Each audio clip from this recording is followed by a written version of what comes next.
respira. Prueba sin sonido. La luz.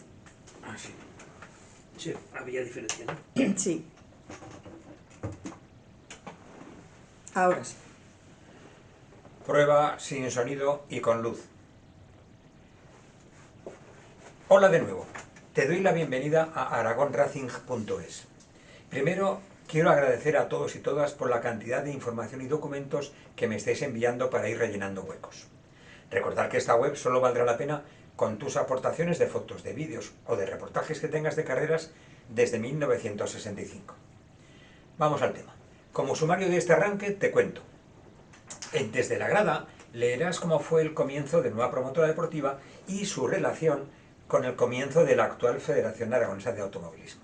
La entrevista estará con don Jesús Vaquero, presidente del Real Automóvil Club Circuito Guadalupe, y haremos un breve paseo por sus años en el famoso club.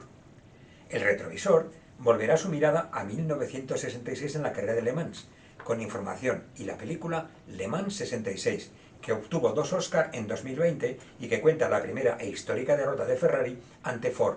Podrás verla online o guardarla, gracias a butacadecine.com.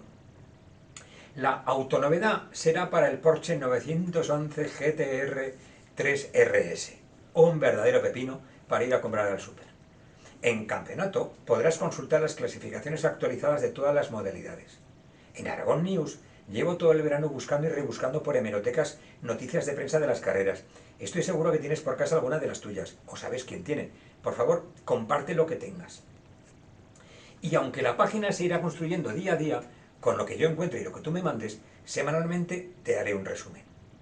Este finde, los días 24 y 25 en el circuito de Zuera, tenemos el Campeonato de España y de Aragón de karting, con el futuro de nuestro automovilismo.